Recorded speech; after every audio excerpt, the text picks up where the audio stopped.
Shri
कथा में हम लोग भगवान के विराट रूप का दर्शन कर रहे थे। भगवान का विराट रूप जो कि धारणा में रखनी चाहिए, उसी का वर्णन सुखदेव जी महाराज कर रहे हैं। आगे कहते हैं कि राजन, विश्वमूर्ति विराट पुरुष की जो नाड़ियां हैं वो नदियां हैं। धर्म बताए थे कम स्तन और अधर्म बताए थे पीठ। समुद्र बताए थे कोख और बड़े बड़े पर्वत उनकी हड्डियां हैं। आज बता रहे हैं कि विश्वमूर्ति विराट पुरुष की जो नाड़ियां हैं वो नदी सब है। जितनी नदियां हैं, खाली भारत की नदियां नहीं, वृक्ष रोम है। परम प्रबल जो वायु है वो श्वास है। क्या ये वायु भारत में ही है या अमेरिका में भी है? सब जगह है। तो परम, या समुद्र के ऊपर भी जहाँ आदमी नहीं, तो परम प्रबल जो वायु है वो श्वास है। काल उनकी चाल है और गुणों का चक्कर चलाते रहना ही उनका कर्म है। वो कम क्या क्या भगवान काम करते रहते, गुणों का चक्कर चलाते रहते। बहुत ज्यादा अधर्म फैल गया, भगवान आ गए, एक गुण फैला दिया उन्होंने, धर्म की स्थापना कर दी। तो परीक्षित बादलों को उनके केस मानते हैं और संध्या उन अनंत का वस्त्र है। संध्या जो होता है, महात्माओं ने अव्यक्त जो मूल प्रकृति है को ही उनका हृदय बतलाया है और सब विकारों का खजाना उनका मन चंद्रमा कहा गया है।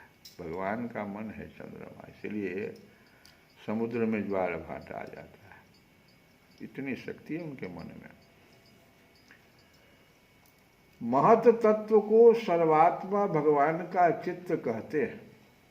हम लोग जो चंद्रमा की बात को छोड़ दो, हम लोग जो जल तक को जो देखते हैं, आज के अखबार में हम पढ़े कि अभी तक पता नहीं चला है कि जल कैसे बना। वैज्ञानिक लोग उसमें लगे हुए हैं।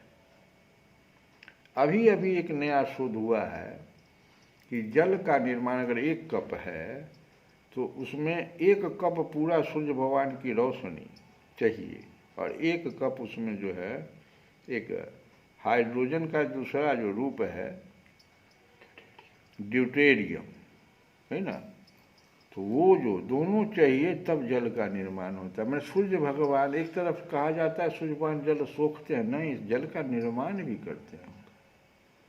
अभी तक जो रिसर्च बने, आज के पेपर की बात बता रहे हैं रिसेंट, तो जब हम जल को नहीं समझ पाए तो चंद्रमा को हम कैसे समझ जाएंगे? वहाँ पहुँचने से नहीं होगा। पृथ्वी पर भी तो बहुत लोग हैं, पृथ्वी को कहाँ समझ पाया है अभी। तो भगवान का मन जो है वो चंद्रमा है। महत तत्व को सर्वात्मा भगवान का चित्त कहते हैं और रुद्र उनके अहंकार कहे गए। घोड़े, खच्चर, ऊंट और हाथी उनके नख हैं। वन में रहने वाले सारे मृग और पशु उनके कटी प्रदेश में स्थित हैं। तरह तरह के पक्षी उनके अद्भुत रचना कौशल है।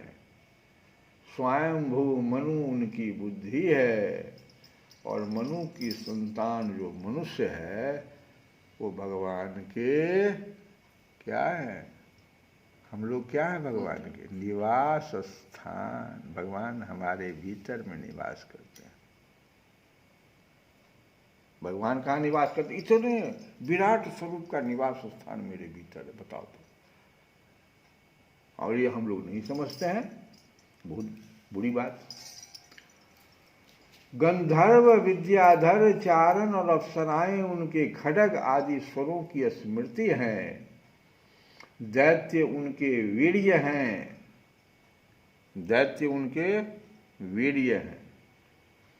ब्राह्मण मुख, क्षत्रिय भुजाएं, वैश्य जंघाएं और शूद्र उन विराट पुरुष के चरण हैं। अगर हम एक मनुष्य का रूप में भगवान का दर्शन करें तब इतनी बातें हुई। एक मनुष्य रूप में अगर भगवान का दर्शन किया जाए तो दैत्य उनके बीज हो गए, ब्राह्मण मुख हो गए। बीज का काम क्या है? बीज का क्या काम है? दैत्य की तरह करता है। बीज का काम दैत्य है। और ब्राह्मण मुख है, ब्राह्मण के मुख से ब्राह्मण भोजन कराइए, भगवान को भोग लगे। क्षत्रिय भुजाएं हैं, वैश्य जंघाएं और शूद्र उन विराट पुरुष के चरण हैं। विविध देवताओं के नाम से जो बड़े बड़े द्रव्य में यज्ञ किए जाते हैं वो इनके कर्म हैं। परीक्षित, विराट भगवान के स्थूल शरीर का यही स्वरूप है। ये स्थूल शरीर हुआ, सो मैंने तुम्हें सुना दिया। इसी में मुमुक्षु पुरुष बुद्धि के द्वारा मन को स्थिर करते हैं, क्योंकि इससे भिन्न और कोई वस्तु नहीं है। अगर आप स्वरूप दर्शन करना चाहते हैं भगवान का मनुष्य रूप में, तो ये जो नीचे वाली बात है इस तरह से उनका दर्शन कीजिए। अगर आप जो है कबीरदास जी की तरह निर्गुण ब्रह्म की सुमति करना चाहते हैं, धारणा करना चाहते हैं, तो ऊपर वाले बातों को ध्यान में रखिए। साकार और निराकार दोनों की व्याख्या परीक्षित महाराज को सुनाया उन्होंने। इसमें मुमुक्षु पुरुष बुद्धि के द्वारा मन को स्थिर करके, क्योंकि इससे भिन्न और कोई वस्तु नहीं है। जैसे स्वप्न देखने वाला स्वप्नावस्था में अपने आप को ही विविध पदार्थों के रूप में देखता है, वैसे ही सबकी बुद्धि वृत्तियों के द्वारा सब कुछ अनुभव करने वाला सर्वांतर्यामी परमात्मा भी एक है। और उन सत्य स्वरूप आनंद निधि भगवान का ही भजन करना चाहिए। तेरी शरण में आके मैं धन्य हो गया, तेरी शरण में आके मैं धन्य हो गया। जन्मों की प्यास भी जो, जन्मों की प्यास भी जो, मैं संपन्न हो गया। ओ तेरी शरण में आके मैं धन्य हो गया। तुझको अपना बना के, तुझको अपना बना के मैं धन्य हो गया। तेरी शरण में आके मैं धन्य हो गया। कितने मिले अमीर यहाँ, कितने गरीब हो, कितने मिले अमीर यहाँ, कितने गरीब थे, पर आप मिल गए तो, पर आप मिल गए तो धनवान हो गया। तेरी शरण में आके मैं धन्य हो गया। तुझको अपना बना के मैं धन्य हो गया।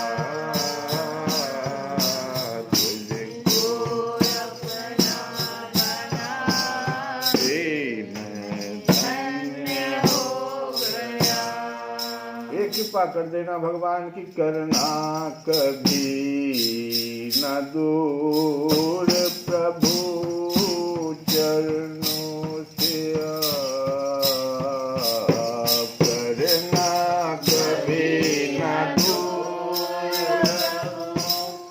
चरणों से क्यों? क्योंकि चरणों के ही सहारे, चरणों के ही सहारे मैं क्या हो गया? भव पार हो गया, तेरी शरण में आके मैं धन्य हो गया। जय राधा रमन, प्यारे राधा रमन, जय जय राधा रमन, प्यारे राधा रमन, जय जय राधा रमन, प्यारे राधा रमन, जय जय राधा रमन, प्यारे राधा रमन, जय जय राधा रमन, प्यारे राधा रमन, जय जय राधा रमन, प्यारे राधा रमन, जय जय राधा रमन, प्यारे राधा रमन, प्यारे नाथ रमन, बद्रीनाथ रमन, प्यारे नाथ रमन, बद्रीनाथ रमन, जय जय राधा रमन, प्यारे राधा रमन, जय जय राधा रमन, प्यारे राधा रमन, जय जय राधा रमन, प्यारे राधा रमन, जय जय राधा रमन, प्यारे राधा रमन। तो इस प्रकार से उन सत्य स्वरूप आनंद निधि भगवान का ही भजन करना चाहिए, अन्य किसी भी वस्तु में आसक्ति नहीं करनी चाहिए, क्योंकि यह आसक्ति जीव के अधः पतन का हेतु है। श्री कृष्ण गोविंद हरे मुरारी।